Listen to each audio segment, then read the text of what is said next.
welcome to the session on career strategies and building aptitudes with Habiba Islam. Habiba is going to start by giving a talk, and then we will have 30 minutes of Q&A. If you have questions during the talk, submit them on the Swap Card app and upvote your favorites. And I'd now like to introduce our speaker, my colleague Habiba. Habiba is a member of the one-on-one team at 80,000 Hours, where she does career advising calls. She previously served as the Senior Administrator for the Future of Humanity Institute and the Global Priorities Institute at Oxford. Before that, she qualified as a barrister and worked in management consulting, specializing in operations for public and third sector clients. Please join me in welcoming Habiba.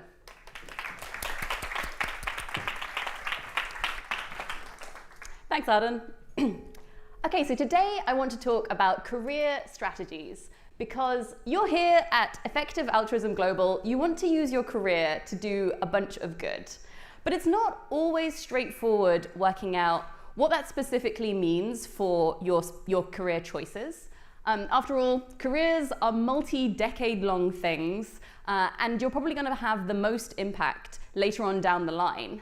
So your task is to work out how to get from A to B, where A is where you are right now, and B is something like ending factory farming or averting a catastrophic pandemic. So those are fantastic, ambitious goals. And when you try and sort of think about how your career should work in relation to that, it's not obvious what you should be aiming to get to and what you should be doing right now to make sure that you're heading in the right direction.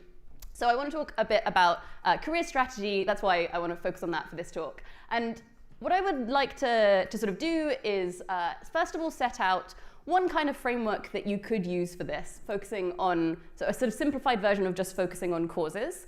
And then I'm going to use that to contrast with the Aptitude framework that you may have come across from a post by Holden Karnofsky from Open Philanthropy earlier this year.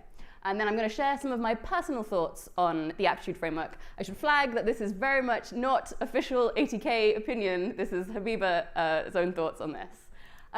So on the official temperature scale of takes from cold to hot, I would say that this talk it's kind of lukewarm. So this is a thing that I've thought about a bunch over the last few months. It's very relevant to my job doing careers advising, but it's quite a hard area, I think, to have a lot of evidence-based thoughts on. I'm pretty interested to hear a lot of different people's views on this.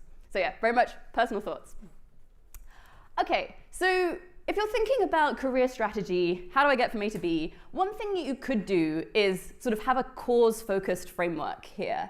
And I should flag that the thing I'm going to set out here is a kind of simplified version of what that might look like. I don't think anyone proposes something exactly like this, but it's worth saying that sort of some of 80,000 Hours advice maybe has like a bit of this flavor. So here's the kind of like slightly caricatured, simplified version of what a cause-focused framework of thinking about careers would look like.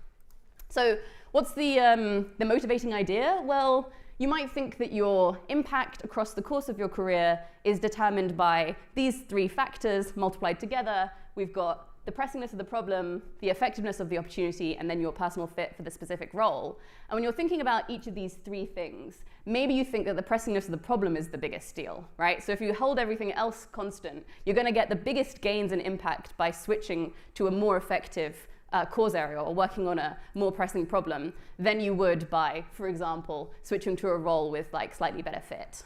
And so if that's the way that you're thinking about impact, then you might want to zone in on this pressingness of the problem as the kind of the key part of your career planning. So then what might that look like in terms of what you do for your career strategy? Well, okay, you could start off with thinking about cause areas then. You sort of do some thinking, do some exploration, work out what do I think are the top cause areas to work on, and then maybe think backwards from that to the kinds of roles or paths that might be working on particular bottlenecks in that cause area. And then you've got sort of some short list of kind of options. So like, say your thought is something like factory farming is the thing. Roles that might work on this could be something like, maybe there's like lawyers who can bring litigation to try and make progress on animal rights. Or maybe there's like nonprofits that are doing advocacy here. So you've got some sort of like short list of roles. And then how might you pick between these different roles? Well, kind of a combination of different factors, but ultimately probably what you're after is like pick one of these roles based on which seems like it's going to be like the biggest expected impact for me to like go down. And then if you've got your kind of goal in mind, say you're like, okay, I'm going to try and become a lawyer, work on this like animal rights litigation stuff. What should I be doing between now and then when I'm doing a bunch of different, when I'm having a bunch of impact? Well, perhaps the thing that you should be doing is like aim for that role, do all the things that are going to get you there as fast as possible. Go for law school, do a bunch of internships, that kind of thing. And if it doesn't work out, you don't get into the law school that you wanted, maybe you go back to step 2 and you like look at that list again and see what's the next best role that might be a really good fit that's like still aiming for this like ending factory farming kind of cause. Okay, so that would be a kind of cause-focused way of thinking about like career planning, focusing on cause and then role, picking on impact and like aiming for that specific role. But that is not the only thing that you could do. And some of you may have seen this post on the Effective Altruism Forum earlier this year from Holden Karnofsky, the CEO of Open Philanthropy, setting out an alternate framework for thinking about career choice, which is kind of in contrast to this kind of like cause-focused thing.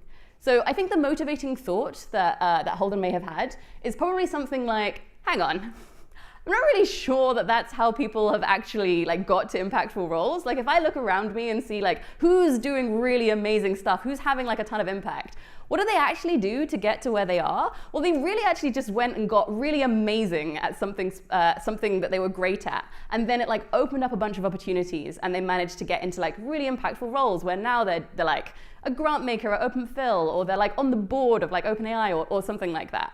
And so maybe actually this kind of cause-focused framework isn't like super useful in terms of getting to impact. So he wrote a bit about this in this post, and also there's a podcast with Rob Whiblin, one of the 80,000 Hours podcasts, where he talks about this a bit more. And so instead he proposes this kind of aptitude framework, thinking about picking, building a particular aptitude, getting really good at it, especially if you're early career. So let's just like dive into what does that actually look like. So he doesn't define in the post what an aptitude is. So for the purpose of this talk, I'm going to use a definition that is something like, an aptitude is like a cluster of behaviors or skills that you might have, maybe even some like natural dispositions that makes you particularly good at doing a specific thing. And some examples of aptitudes might be like helping organizations achieve their objectives, or maybe evaluating claims against each other. So those are the kinds of things that you could be aiming to get really good at. And in Holden's post, he sets out 9 different aptitudes that he thinks are particularly useful for people who have a long-termist worldview to consider. So then, how do you pick between these different potential aptitudes that you could try and get good at? Well, Holden particularly encourages people to use these couple of rules of thumb. So one of them is like, do what you'll succeed at. Like, pick the thing that you could be like really amazing at.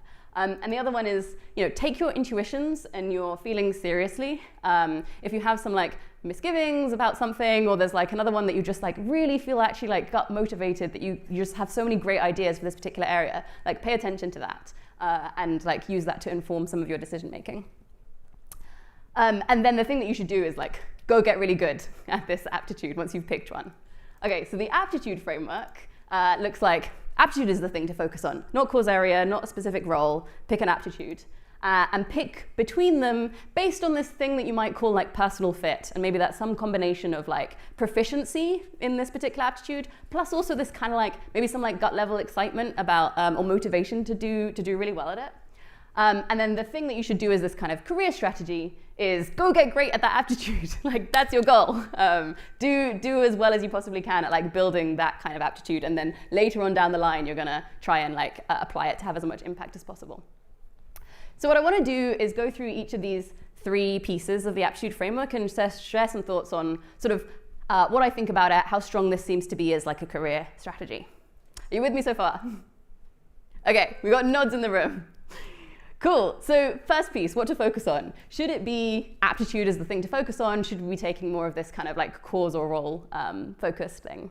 Well, so I am very sympathetic to a lot of the reasons that I think Holden is a lot of the places that Holden is coming from when he's thinking about this. So especially if you happen to be a long-termist. It is really hard to make predictions about what specific roles in like 40 years time are going to be really crucial for actually like reducing existential risk or something. Like we don't really have that great an idea right now about like what those specific roles might be. We've got some good guesses, but I think there's some use in being like somewhat humble about that, and potentially like trying to do the thing that sets you up to be in like the best position across a bunch of different like possible futures or something. And then there's this piece around, well, if you look into the past about look at the people who've had the most impact that you admire the most. How did they get to the position that they got to where they were having a bunch of impact? I mean, chances are they didn't really come from an EA type mindset where they like thought about a problem in a specific bottleneck and then like really aimed for that particular role or path. This is like not a really common thing that people have done, and so we just don't really have very much evidence about whether this is actually going to be a really useful way of like getting people to really impactful roles, or whether maybe it's just better that people sort of do the thing that has worked in the past, which is like people have just got really good at like a particular skill, and it's opened a bunch of doors, and then they've managed to have a bunch of impact. So I'm pretty sympathetic to a couple of those different reasons for thinking about aptitudes instead.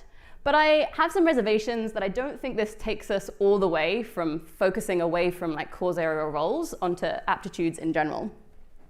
So one thing is that I just do think sometimes aiming at paths is useful. So there are some specific guesses that we can make about what might be useful in the future. And I think as a community, it's really useful for like some people to make bets on those particular paths, and other people can be sort of hedging a bit more and going for generally useful aptitudes. But it is really useful for like some people to start down the path of something that requires a lot of expertise to be built up and requires a lot of subject matter knowledge, like becoming an academic researcher in biosecurity policy, or like aiming for like a particular political position. And I think Holden and I probably don't disagree on this. I think that he thinks that it's really useful to go for academic research or some of these political positions.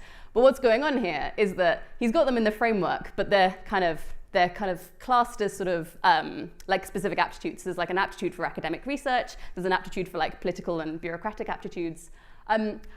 So I kind of think that those are sort of paths in aptitude clothing.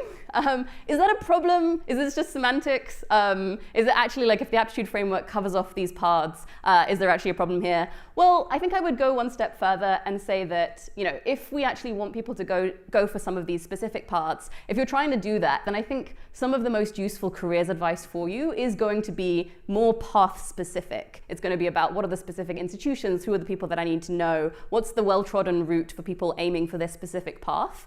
And I think glossing this in aptitude terms is probably a little bit unhelpful and a bit distracting for some of those specific paths. So that's one thing. I think, you know, aptitude is like one good direction you could go in, but also I think like the paths and making these guesses on longer term roles is actually pretty useful. Another thing is, you know, even if you're aiming to get this sort of get into a generally really useful position for the future, aptitude is one type of career capital, as we call it 8,000 hours. So there are other types of career capital too that I think are not easily contained within the aptitude framework. It's like a little unclear whether it includes like subject matter knowledge, but it probably doesn't include things like building your network or gaining other resources like earning a bunch of money so that it puts you in a better position. And I do think that this other career capital is really valuable, certainly for some specific paths. And you might think that if you focus on aptitude, a bunch of these other useful bits of career capital will come along with them. And so you can just focus on the aptitude and not worry about the other stuff. I think that might take you some of the way, but I think sometimes there's going to be a trade-off between, are you focusing on like networking and getting to know the people who are going to be really useful contacts for the future, or are you going to aim for a job where you're going to build a bunch of skills that are going to be really useful? And sometimes those trade-offs do exist, and I think it's by focusing just on aptitude, I think this is a simplification that sort of misses some of the nuance that could be really relevant for people's career decisions. And then lastly, it's a little unclear to me, I think, how the aptitude framework interacts with cause choice and thinking about your worldview. So as you may have noticed, Holden's post is specifically aimed at people who already have a long-termist worldview. One of the reasons for that, I think, is that it seems particularly hard to make these predictions for if you have a long-termist worldview about what's going to be really useful later down the line. Maybe you're able to make better predictions in sort of with other cause areas. So if the thought is something like, do the worldview thinking first. Once you've got a sense of like roughly what you think are kind of comparable cause areas, then you can switch on to the thinking about the aptitudes that might be useful for that particular cause area, and then off you go. And if that's the case, then I think that seems basically fine to me. But if instead, I think there's like a suggestion that the aptitude framework is particularly useful because even if you change worldview, even if you change your mind on which cause areas are important, the aptitudes are going to stand you in good stead anyway, and you're going to be able to make a sort of switch later on. Now, if that's part of the message that's going on with the aptitude framework, I think I have more hesitation about whether that's actually as good an idea as like general careers advice for people in the effective altruism community. And I think this is because of that formula that we saw before. I think that like the cause choice can really be the biggest determinant of impact. And I think a lot of people, especially the people that I talk to in advising, I think the message that seems really useful for them to hear is like, spend a bit of time thinking about what you think is actually more important. If some things are 100 times more impactful than others, that's a really big deal in your cause choice. And so focusing on aptitude to the detriment of that message, I think could be like encourage people to like pay less attention to cause choice, which would be a shame. Okay, so that's point number one. Should we focus on aptitude? Roughly, I'm not completely sold that it's good enough to switch completely in that direction, but I think there's some merit to this. The second point was this kind of how to pick between your different options. And I think this is not crucial to using an aptitude framework, but it is part of kind of Holden's advice, is like pick based on personal fit, like pay a lot of attention to what you could be really good at and what you can be really excited about. So there are a ton of reasons why you should pay attention to personal fit. The chance of success in your particular career path is super important. So obviously if you do better at your job, you're going to be having more impact. And this is like even more important if you happen to be aiming for a particular field where success is unevenly distributed and the people who are the very best in their field have like a particularly large share of the impact. In that case, fit is super important and you should definitely pay attention to trying to do the thing that you're going to really succeed at. And on top of that, enjoyment is really important. Like I said, your career is this many decades long thing. You want to pick something that you can thrive at, that you can have sustainable motivation for a long period of time, that you're going to want to be doing, getting up every day to go and do. And I think there are cases in the EA community where people have taken roles that they aren't as excited about because it seemed like there was a community demand, and it hasn't worked out very well with people being burned out and unhappy, and that wasn't good for them, and it also wasn't even good from an impact perspective as well. So there are definitely many people, I think, who are probably listening to this talk who could do well to get this message even stronger. Like paying attention to your personal fit is a really important consideration when you're making choices about longer term paths. But that said, I think this is the piece of the aptitude framework that I have the most concerns about. So in part, I think one of my biggest concerns is that this kind of focus on excitement or interest can lead people away from making the best decision on impact, I think. I come across cases where people are thinking about, should I do the sort of maths research that I've always really been excited about this kind of theoretical math stuff. It seems really like fun and interesting. Or I could kind of pivot into doing something a bit more like mathematical modeling, which might help with like pandemics or something. And when people are making those kinds of choices, I think those are hard choices. I don't pretend that I know exactly what's the right answer for them to do in their specific case.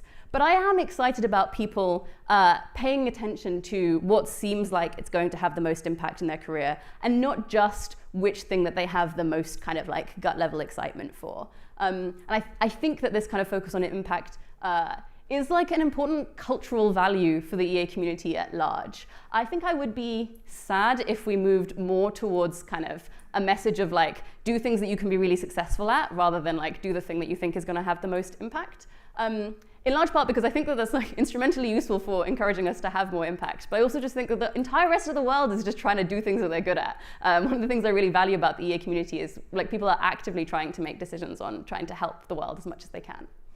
So that's one thing that I feel a little bit more concerned about in this kind of framing.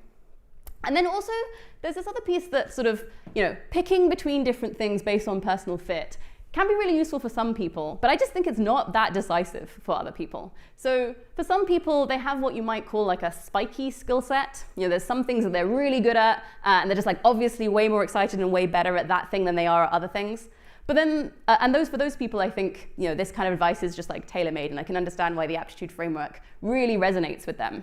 But I think there are other people who have a more rounded skill set, who can sort of see themselves doing a bunch of different things, don't tend to see their motivation like massively change between different types of activity. Maybe it's just like more dominated by, you know, the type of organization and the colleagues that they're working with, and it's not really to do with the aptitude, their like sort of motivation and working hard. And so I think for those kinds of people, this message of, you know, pick the longer term path based really strongly on personal fit is actually just not going to give them that much useful information. And so it would do better to sort of focus a bit more on some of the other, like, you know, what's the expected value of this path in general.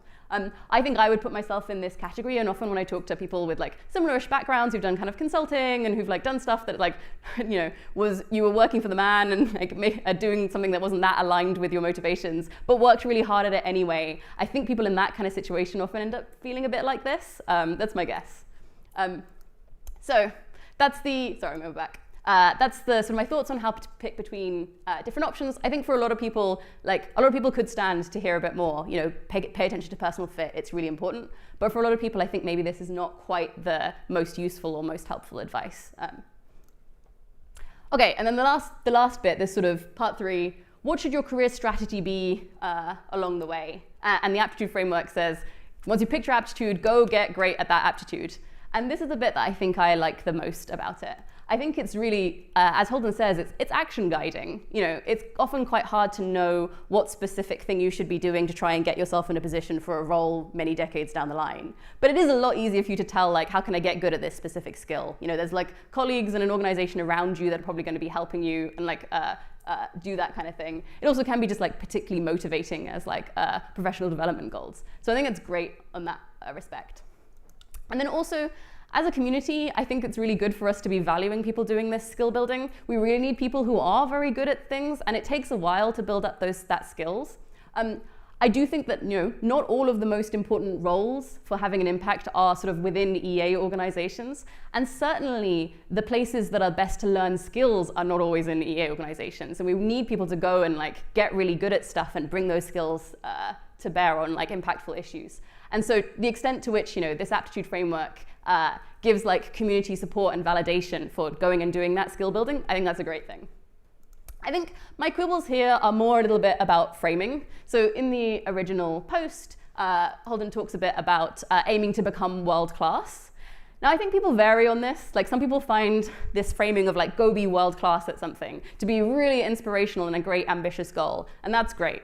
But for some people, I think this is just really off-putting. And I think, you know, a lot of people suffer from imposter syndrome, and I really don't want to put people off with this like emphasis on being world-class.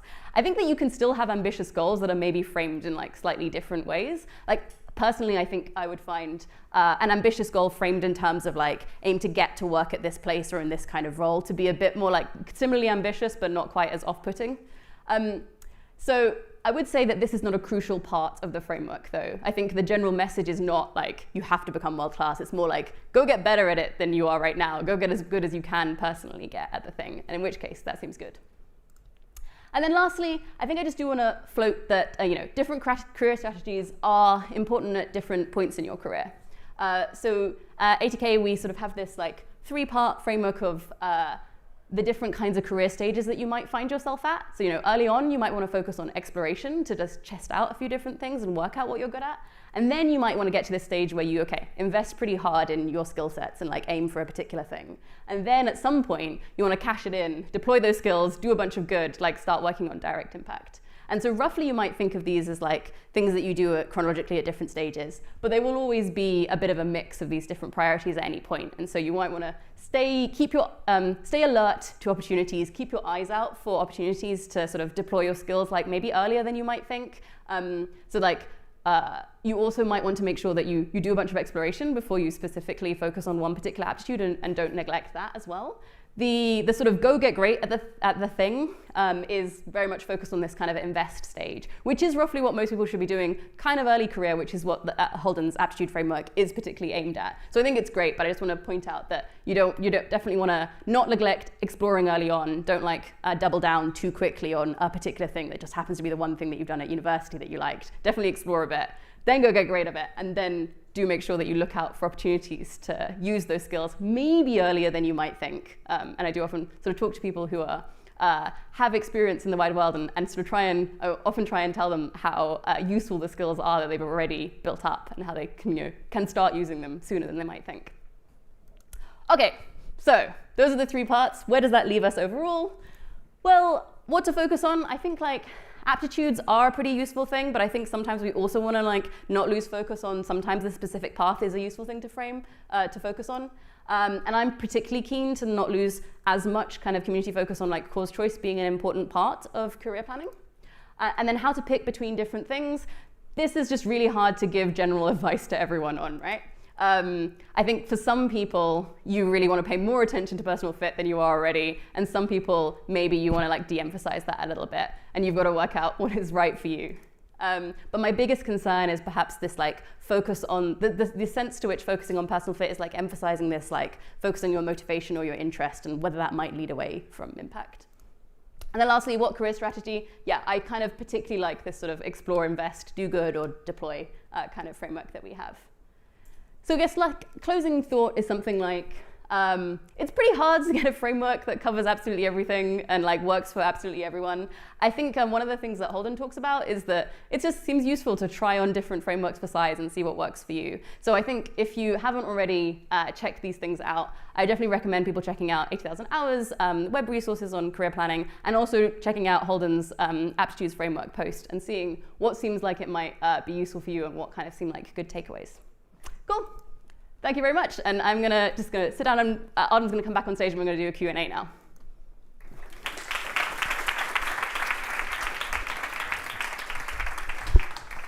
All right, thanks a lot, Habiba. So yeah, let's jump into questions. Please submit. Some people have already started, and let's get started. So you mentioned that people with these sort of spiky skill profiles might be especially well suited to following this Aptitudes framework. Is there anything else we can say about who the Aptitudes framework might be most useful for? Yeah, that's a great question. So I think it's aimed at early career, and then the specific type of profile or something. I think the spiky skill set seems pretty good. Maybe there's something someone was talking to me a bit about was maybe there are some of the big 5 personality traits that might track to some of these things. So maybe people who are particularly high on conscientiousness are particularly good at just working in large organizations where not all the work is super fun, but you work really hard at it anyway. And so maybe that they might want to focus particularly more on the sort of cause focused stuff rather than the Aptitude framework. But these are just some speculative guesses at the moment. Yeah, I had this thought that does it vary by cause area that people are convinced are most pressing? So if some cause areas there's a little bit more certainty about which roles might be highest impact than others, in which case it might make more sense to focus on the role framework for those? Yeah, that's a great point. I think that, for example, if you're a long-termist and you think that AI is a really big deal, becoming a technical AI safety researcher is probably one of the best things that we can think of. That actually seems we definitely want a sizable portion of people doing that. And so if that is your view, then this sort of path-focused might be particularly valuable there. I also do think that with some of the near-term focused things, it's maybe just a bit clearer about what seem valuable positions to go for. If you're interested, in fact, in animal welfare or global poverty, there's an ecosystem there. There are existing roles out there that you could maybe aim for. So, but I know less about those. Cool. So, question from the audience: how good are our guesses about which aptitudes will or won't be valuable in, say, 10 years? And then maybe compare and contrast that with our guesses about roles. Mm-hmm. Yeah, that's a great question. Yeah. I think it is easier to make a guess on generalist aptitudes or skill sets, broad clusters of skill sets, because you just don't have to narrow things down too far. Yeah. So I think it's probably it's maybe a bit easier to do best guesses. But I don't know. I'm not sure. It's a good question. Maybe it's actually just as hard to make guesses on what kinds of aptitudes are going to really cash out as it is about specific roles. But there's something about you've got to predict kind of what kinds of organizations are going to be, what kind of demand is there going to be, what specific working practices are going to mean that specific roles are more or less in demand. So I do think it is a bit harder to do the path focused predictions. I feel I've What was the specific question again? I guess it was how good are our guesses in each case. I think you said they're better in the case of aptitudes, you think? Yeah, I think that was my answer. Thank you, I didn't know. I don't know, do you have any thoughts on this? Yeah, I was thinking about this because this question came in early, so I was looking at it. And I think, could it be just that like some aptitudes seem like, or like sets of skills seem like they've been useful for a really long time, so like people management, organization building, that kind of thing. Maybe just like general sort of like entrepreneurialism, that sort of thing. Yeah. I guess it like does feel like there are some that we know are like pretty useful, whereas maybe roles are more often in flux, change more over time. That sounds right. And just fewer aptitudes, I think. Like, you know, if you tried to list them all, there'd be fewer than the number of roles. So, you know, you might expect them to. Yeah. But I think there's like I guess there's a risk that you miss some really like niche skill sets that are just going to be really important. If everyone's going and getting like, I'm just generally good at like running a team and like managing people, but then it turns out you actually just really needed a lot of like specific expertise in synthetic biology or something. And like, yeah, it's quite hard to make those predictions that far out, which is kind of why I'm also excited about people doing, you know, exploration and like cause X and things like that as well. And in some ways people need to kind of like commit to these like slightly more niche things in order to get better guesses about what the future might hold. Yeah, I'm reminded of, you know, not very long ago, people started talking a bit about how like, oh, we really wish there were more EA historians. And it seems like that's the kind of thing like that was sort of like history research, like feels like a bit distinct from other aptitudes that people might be building. And that was like a bit hard to predict. So it's obviously not like, you always know what's going to be useful in the future, even on the aptitudes side of things. Turns out predicting the future is hard. Great. That's the take-home message.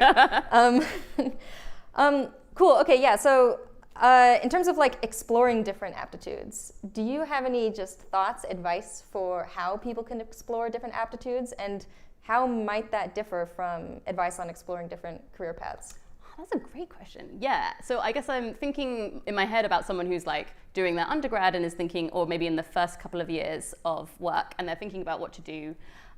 So like when you're at undergrad, it's a great time to do a bit of like something like research, something like internships at different companies or organizations, and also do things that are sort of student run, like running volunteering or like community building or something like that, which gives you a chance to do sort of leadership type things. So I think a lot of the sort of standard things that you might try give you a chance to try out a few different types of aptitudes. Yeah, for some of the specific roles, I think that is just going to depend on which ones are in your shortlist. And then I think there's just more specific advice for some of those specific roles and like what that might look like. Yeah, maybe my general advice is something like, yeah, while you're studying is a particularly good time to do a lot of this stuff because you have like chance to do internships and things like that in your summer holidays or other holidays, and you have like a bunch of flexibility around your time. It starts getting harder and harder, I think, to make time to do this kind of thing when you're like when you're working. But you can try and, you know, see if you can shape your role a little bit more to sort of, to take on different responsibilities or things like that. Yeah, I wonder if like, so here's an instinct I have, I don't know if it's right, that like, it's easier to test out aptitudes in like bite-sized chunks or something. Like if you're at you have some role and you say like, hey, can I take on that one project, or can I like I want to move toward like trying to manage people or something, like without even changing job. Whereas maybe it would be a little bit, or like maybe you're a student and you take a class and like, you know, do something technical and you're like, oh, do I have an aptitude for this kind of technical work? Maybe you can test that out before you can test out roles. Yeah, although on the flip side, I do think that insofar as some paths or roles requires like knowledge and like an interest in engaging with a particular topic, that actually seems like some of the lowest cost things to test. I think it's like easier to like try reading some papers and see if this is like interesting to you than it is to actually like take on a whole project and like trying to do things. And so that makes that a little easier. It's a little easier to test kind of like different sort of subject matter domains or something. Yeah. I think one thing I'm a little nervous about in terms of people trying out aptitudes is this like, not exploring enough, because I think it's very easy to misattribute how much you're enjoying something or how good you are at it to like a whole host of other things that are going on in terms of like how the rest of your life is going and like what your particular boss is like. And so I really don't want people to sort of like have tried out doing like one time tried running an event and be like, that was terrible, never gonna do that again. I think committing to something for a bit longer or like trying it out in different situations is actually really useful. So I guess like the earlier you can start exploring, the better. Yeah, that's a good point. So maybe the thing that I said could even be like a misconception that needs to be battled a bit, or like where you can, oh yeah, I can see if I have this event running aptitude, or this sort of maybe OPSI aptitude just by trying this out one time. Whereas with roles, it's sort of more obvious that you need to like, you really have to go do it. Like you never expect to be like, well, I explored this role because I spent one day doing something. Yeah. Maybe it gives you like a false sense of confidence that you can have tried an aptitude very quickly, when I'm not sure that you can. I think like I did consulting for 4 years. I really struggled in the first few years of being like, am I good at this? Like I'm not really sure what's going on here. And it took a while for me to, like, it's just quite different from like studying at university where you get like marks and objective feedback about whether you're doing the right thing or not. And it took me a while to get used to like, okay, yeah, no, this is like, I am good at this in these ways, and get on really good projects and stuff. I think it would have been incorrect for me to have like concluded pretty early that like, oh, I'm not really good at this OPSI thing. All right, this question, it seems like the kind of thing that one would want to do one's homework about first, so you feel free to pass. But somebody asked whether you can recommend any resources for rapid aptitude development or methods that we can use to develop aptitudes really effectively. So I guess this is things like courses, readings, videos, any other thing like that come to mind? Yeah, nothing particularly that seems like really good. I think we do have a really nice article on like how to find your strengths on the 80,000 Hours website, which is particularly like has a bunch of different exercises that you can do for like getting a sense of like which things energize you and that kind of thing. So I guess that's like a good first starting point for identification. But then for like actual development of a specific aptitude, I mean, Holden's post has like a few lines on each one about like things that you can be doing, which at least like, sets you off in hopefully the right direction. But I imagine there's just like more specific resources out there that I can't think of off the top of my head right now. Yeah, I'm sure it's also like some probably take a lot more investment to build than others. Like I'm thinking this sort of management type thing. It's like, well, you can't. I think that's the kind of thing you need like a bunch of time to like try out and whereas maybe things like things that are more technical or more just like very like specific skill based, you might be able to develop more quickly. Yeah, I do think management is an interesting one because I think you could at university get a chance to like run a team, whereas then when you enter the working world, it might take you a bit longer to get to a certain level of seniority where you can manage people. Although managing a team of volunteers is like much harder than managing employees who are paid to be there. So that's one thing. But I think there are aptitudes like these political and bureaucratic aptitudes, which is it's just going to be really hard to work out whether you're good at navigating the DC policy world until you're kind of there. But so you can do some sort of like summer in DC programs or like, but you need to probably get some experience in the world first before you can conclude things. Cool. So based on your experience in advising, do you have a sense of which aptitudes are particularly in demand right now in effective altruism or elsewhere? I mean, I slightly would defer to Ben Todd's talk yesterday about the state of EA, but I think that this kind of, the people who could really handle like running like a mega project, something that has the budget of like bigger than 80,000 hours or something, can run something really ambitious. That's like a relatively rare skill set for people to have in the EA community already. And this is the kind of thing that you just need to have gone out in the real world and had like a bunch of experience like running big things for that. So that seems great. Yeah, I think the skills in kind of navigating political bureaucracies, particularly somewhere like the US government, seems particularly in demand. It's like a bit of a plays to slightly different skill sets than might be like common elsewhere in EA. I think particularly like for navigating like running for office or something like that seems like a thing that I'm excited for more people to consider. Other things, I guess like grant makers is the other thing that's on like Ben's post. Do you think there's anything else? I guess this is kind of a version, or like a broader version of the first thing, but entrepreneurship and sort of like the ability to like build products and teams and run things sort of pretty independently. I think is something that it seems like is like very much in the water as something we wish we had more of. Yeah, and then there's other things where sort of it seems like a bunch of people have this aptitude, but like don't realize how in demand it is. So for example, a lot of the AI safety companies that are starting or scaling up right now really need like good programmers and ML engineers. And this is actually like, we have a bunch of programmers in the EA community, but maybe people don't realize how much that particular aptitude actually is in demand right now. Yeah, and I do think that feels more recent to me. Maybe, I'm not actually exactly sure how that happened, if like the work changed and like it was more people were needed for this, or if it was like something about like, people started switching out of like software engineering into other things, and now we need more software engineers. Yeah, I'm not really sure either. I think my guess is that, you know, there's been a bunch of interest in starting up a bunch of new things, and so then a few new things have started, and when they're new, they need to like hire a bunch more people in, and there's like ambition more about scaling. But I think there's also a little bit of like interest in creating opportunities that a lot of people can get involved in, given this like recognition of the fact that this is like a skill set that is out there. All right, cool. This is a somewhat different topic. So someone asks, as the EA movement gets bigger, will a greater proportion of EAs need to follow the Aptitude framework, as cause-specific roles are somewhat limited and should eventually get filled by talented EAs? What an interesting question. Okay. I'm not sure I've thought about this long enough to have an informed answer. Yeah, how do I think that things might go in the future? I mean, I sort of expect the median age of EA to be like creeping up ever so slightly. And so I slightly expect that we'll have more and more people who have like been developing aptitudes who are like switching more into this like deploy or do good stage. Like, I sort of feel like I'm an example of someone who's on like the crest of that. Like, I went off and did consulting, like in part because of 80,000 hours advice and like flexible career capital back in the day, and then have switched over the last few years into sort of working for meta organizations.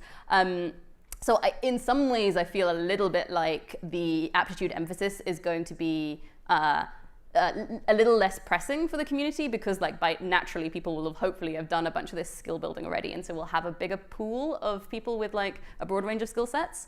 Yeah, I don't see, I kind of feel like our predictions on like roles that seem worth having is just like, I don't see what, like, I feel like that's just we're always going to be like looking ahead and like making new predictions about what's going to be like new roles that are going to be valuable in the future.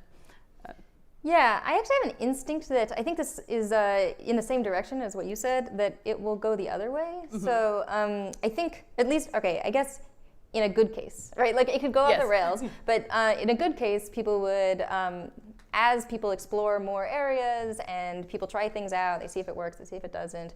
As people do more career research, there'll be more of a sense of which roles are higher impact. And so then we should expect there to be an expanding set of roles as opposed to a shrinking one. Although, I mean, it depends on how fast the EA community grows as well. So I'm not sure. And it also, I think, depends on like whether we like discover some whole new area that we like just have been massively underinvesting in, and suddenly there are like a bunch of new things that we need people to like train up in or something like that. So that could just like shift things pretty drastically. I guess also how successful the sort of push for entrepreneurship and mega projects is, right? If that's really successful, then that should open up a lot more roles. But yeah, so I guess it seems to depend on a lot of things. Maybe it's like, it feels like in order for a lot more roles to open up, like a bunch of stuff needs to happen, whereas like we know that like we can always be building aptitudes, so there's something a bit more robust feeling about it. And I feel like, I'm not sure, you know, I don't want to misattribute, but I feel like that's part of what's behind the question a bit. It's like, well, like I don't know what's going on with that role stuff, but like this, like we can all do this, or something like that.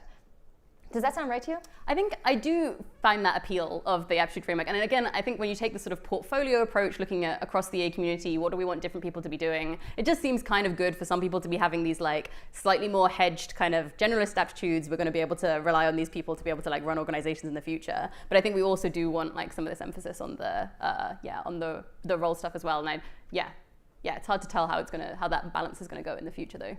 I think it's also hard to tell what I think the correct balance is right now, to be clear. Yeah. I also feel like, so this says like cause-specific roles, and I feel like that's like a slightly confused, so it's like if you're something like a fundraiser or a people manager or something like that, it's like you might be doing that while really focused on a particular cause, working in an organization that is focused on that cause. And so in that sense, you're not really, you're kind of working with the cause framework, because maybe you like chose that cause and then you decided like, now I know what it needs. The bottleneck is like people to build things, so I'm going to go do that. And yet it's not sort of like the kind of role that doesn't appear in other cause areas. So in that sense, it's not cause specific. Yeah, maybe those kinds of things. That's like part of where these two frameworks start to blur together. Anyway. Yeah, a little. I think there are also some like very, I think that people who have this kind of like aptitude and like this very generalist skill set have the luxury of choice in that they just can work on like lots of different things often. And like I'm in that bucket in that like I just haven't had to particularly like come down hard on one particular like area. Yeah, and it does mean that you are more able to sort of be like a bit neutral about where you might go in the future. But the knowledge is really valuable when you are working on a core specific area, but it is, yeah.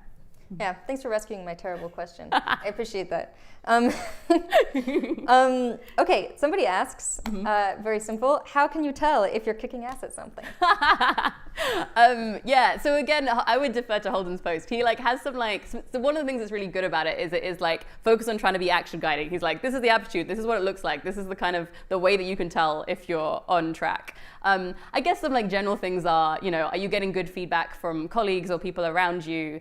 Do you seem to be, yeah, like developing a reputation, I think is like particularly good. So one of the things I didn't go into in tons of detail is that one of the reasons Holden gives for why being really successful is actually very valuable is because it's not like, say for example, the difference between like a good programmer and a great programmer. The person who's a great programmer, they're better at doing the programming, but then they're also like well known for being like a great programmer. And so other people will be like, hey, have you heard of X? They're like really good. And like then further opportunities will be like opened up. So like maybe you might be able to tell if that kind of thing is happening to you a little bit. Like do you tend to get, people like often pass you on to other folks or sort of recommend you for stuff? I guess speaking of that, another good thing about just being really exceptional at your job is like you can like become sort of somebody who is helpful for creating the network, because you can be like, oh, I can tell that this person has that thing that will be helpful with this other person. I mean, maybe that's a separate skill, but it feels like it would go along with just being like really kick-ass at something. Yeah. And that's sort of like a positive externality or something for the community as a whole. Yeah, I do actually think it is relatively easy to tell how good you are at your job. I think like there just tend to be in organizations like a ton of like feedback mechanisms and performance management mechanisms and things. And you should have a manager who hopefully is able to give you feedback, and like colleagues and things like that. Maybe it's a bit harder if you're working by yourself. But yeah, this is one of the good points is like it tends to be relatively easy to tell, I think, if you are doing good at the thing, if you're good at the thing that you're doing. Yeah, I think it does. I mean, you sort of caveated this in the way that I want to, but a bit more, which I think like if you're working at a well-run organization, then it's like like easy to tell if you're doing well. Yeah, that's true. Because you get lots of feedback and so on. But I think a lot of, well, I don't know. My sense is that a lot of organizations and things like academia, which are like pretty light on the management, it might be a lot harder to tell. That's a good caveat. In which case, I guess you have to just like seek it out or try to like test it for yourself, or like ask people and be like, no, really, tell me. Yeah, that seems good. Yeah, and that kind of in the article that I mentioned about how to work out your strengths. Yeah, one of the things that we suggest is like ask for feedback from a bunch of people who know your work well to try and get triangulate different results about what you might be good at. All right. So, okay, here's another question, another slight pivot. Is it possible that getting impressive roles is even more important than getting roles that build aptitudes? So maybe coming across as impressive is the best way to become influential, this person suggests? I think that's a really interesting question. So we have this, another 80,000 hours thing that we have is this like anonymous advice series, and some people have quite different instincts on this. Like some people really emphasize getting really good at the thing. Some people really emphasize the like making sure people know you and know that you're really good at the thing. Some people specifically kind of like, would de-emphasize the like making your CV like look cool and more emphasize the like making sure you've got really robust skills. But I think this is quite dependent on the field, and like sometimes having name brand companies, having like be able to talk about like a really like high prestige position that you've been in sounds really good. There's a person who shall remain nameless who was on a path to becoming like do economics research, and they turned down an opportunity to be in the Obama administration because it wasn't really like on their track for like becoming a really good economics researcher. And maybe this is the kind of time where it's like, maybe even if it wasn't the particular aptitude that they were trying to build or something, that would have been sufficiently impressive that it was actually worthwhile taking as a career step. Worth a bit of opportunism there. That's interesting. I would guess that it's also more important in fields where there are larger numbers of people and people have to depend more on like generic impressiveness signals. Do you know what I mean? So like if you're like working in like AI technical safety, it's like a small world. Like maybe you can show people your work more easily, or like more people know one another, whereas if you're in policy or politics, it's like, well, there's like established mechanisms of like showing people that you're good at stuff, and you better do those mechanisms or else like nobody's going to listen to you. Yeah, that makes sense. And there are certain, I can imagine that you could do just as good work at like smaller firms or something with less name recognition. You could be doing just as like really interesting and valuable like day-to-day work as in like a really famous, well-known company. But when people are, you know, looking at your CV or something, like maybe they might pay more, like be more, pay you more attention if they sort of like recognize one of the names. This is just really dependent on different fields, and like in some fields it's just like not that big a deal, but in some fields it might be more of a bigger deal. Okay, so going back to this sort of like comparison between the different frameworks, it seems like the path-focused framework is going to be more important if there are sometimes paths that are way more high impact than others, but use the same skills and are in the same cause area, right? So like where the sort of, or by skills, of course, I mean this sort of cluster of skills and knowledge that Aptitudes is supposed to refer to, such that the aptitude framework might not lead you to one over the other. Mm-hmm. How often do you think that's the case in the real world? Yeah, so maybe as an example here, something like you could have like an organization running Aptitude, but maybe it's like more valuable to use that starting up a new project than just going to work at like some like massive organization or something. Is that the kind of thing that we're pointing at? Yeah, so like I'm imagining, all right, let's say you already think the cause area you think is most pressing is biorisk. And you're doing research, and like that's the aptitude, and sort of maybe like, yeah, there's like really in-depth research, but like one path is like doing that and trying to like show it to policymakers or something, and the other is like doing it in academia, and maybe one of those is much more high impact than the other. Mm-hmm. In which case, if that was the case, then maybe the path framework would be more important to pay attention to. Mm-hmm. There. Yeah, that does seem plausible in a bunch of different cases. I think like research is just like, yeah, I do think that like having an aptitude for like academic style research is just like clustering a ton of stuff into there, and there is a lot more differentiation. And one of those ways of differentiating this might be like the particular thing that you're aiming to do with your research, and like who your audience is. Whether you're aiming to, is your theory of change here that you're trying to do really excellent research and get like other academics interested in what you're doing and like build the field? Or is it that you're just like trying to do like really rigorous academic style research, but like get to the right answers, and like you don't really care about publishing that in a great journal, you just want to like get the ideas out there?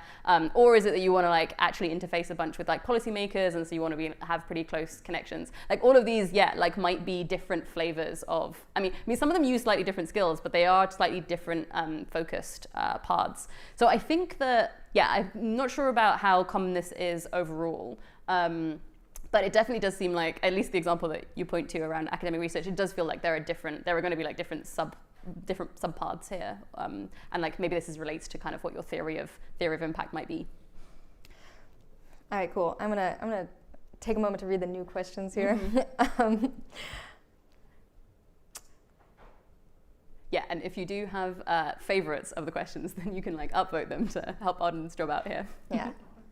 Yeah, I will try and think of other paths where I think, other like aptitudes where I think there might be like differentiations between paths. I do think that's a really good question. I don't think I've thought about this enough. The organization building was like another one that came to mind. I guess like if you're going for like government, then governments are huge. There are tons of different like departments or roles that might be doing more or less useful things that all kind of like are in the same cluster of aptitudes. I guess I'm like defaulting to the aptitudes that feel very, paths and aptitude clothing. Maybe it's less relevant for the aptitudes that feel like aptitudes. All right, thank you for that time. All right, would you have any aptitude building advice specific for students in middle to low income countries who might feel off-put by the pressure capability to be able to achieve larger impact when they come from a low to middle income country? Yeah, I feel like I don't feel like I'm an expert in this area at all. I think, there are probably people out there who have much better thoughts on this.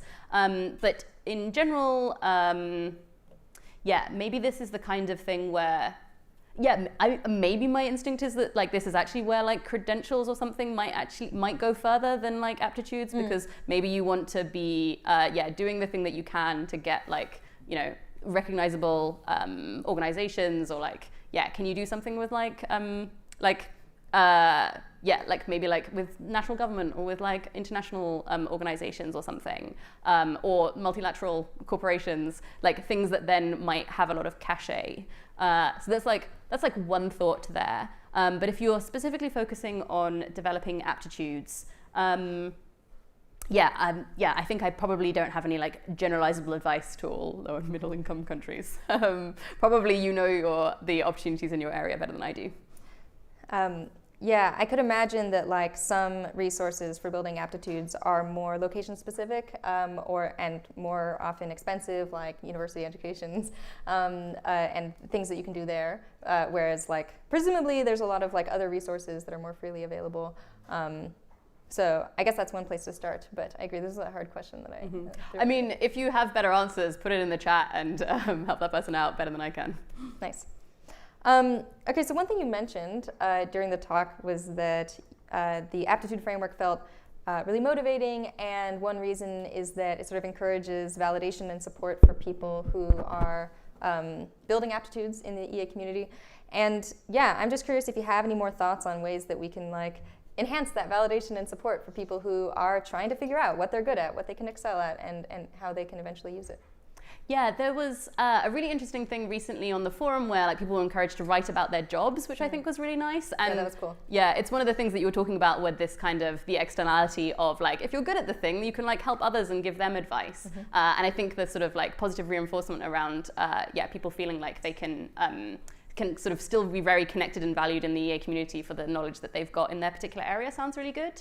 I think that a lot of the professional networks around particular like disciplines seems great. Like I really like the EA finance group, and there's like an EA medicine or like healthcare kind of professionals group as well. EA consultants.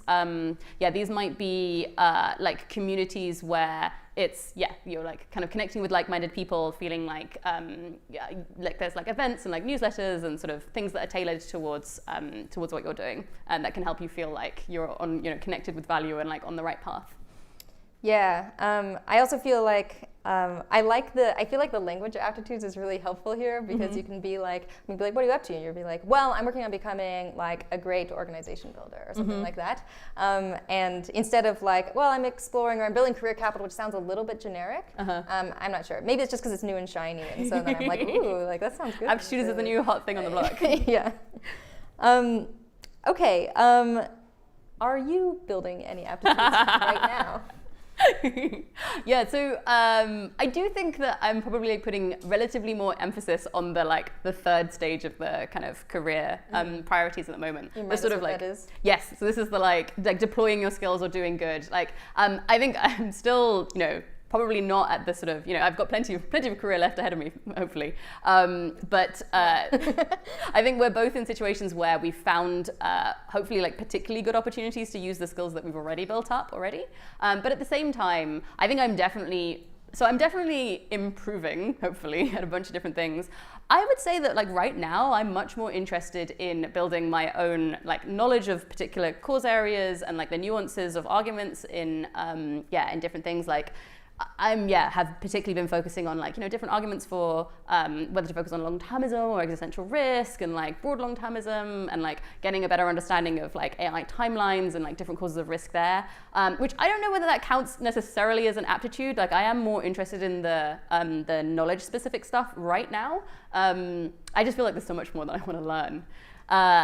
There's a little bit of aptitude building on the side, but I think that's not my primary focus, which I think makes me a little bit unusual in both maybe 8,000 hours or like many people in like different organizations that like I think it is pretty natural to be focusing on like building particular aptitudes in the job that you're in because you want to get good at the job that you're doing. I just feel like my job, and also what I'm hoping to do later on in my career, is actually just like the thing that I want to get better at is like knowing a bunch more. Yeah, I mean, I'm actually surprised to hear you say that that's not part of building the aptitude. I mean, it's not on the list because it's very specific. Yeah. But I feel like giving amazing career advice is like something that requires a bunch of knowledge, and if you like you can get a lot better at that by learning more. Yes, I guess so. So it's definitely like a little bit part of it. So this is one thing I didn't kind of talk about that much, but it is possible that everyone might be wanting to sort of be building knowledge and like networks and connections that also aren't like so specific specifically for your particular job, but are also just like more about like staying up to date with stuff that's happening in EA and like the arguments that are that people are having on the forum and the latest thinking there. And like for me, I think there's like some chance that is actually part of the aptitude of the thing that I'm doing because my job is in like meta work. But I think even if other people, their job is not specifically in meta, I think it also might make them still better at like their impact for the course of their career if they're also focusing on this kind of like knowledge and like, I don't know if it's an aptitude, but like aptitude for like seeking impact or something. Yeah, that was a bit of a messy answer, but yes, I guess the thought is something like, for my specific job, okay, like knowing about a bunch of stuff is actually a pretty useful thing to do, but I think it's also just like useful for non-80K careers advisors. All right, well, we have 17 seconds left, so Okay. I think it's time for us to wrap up. Thanks so much, Habiba.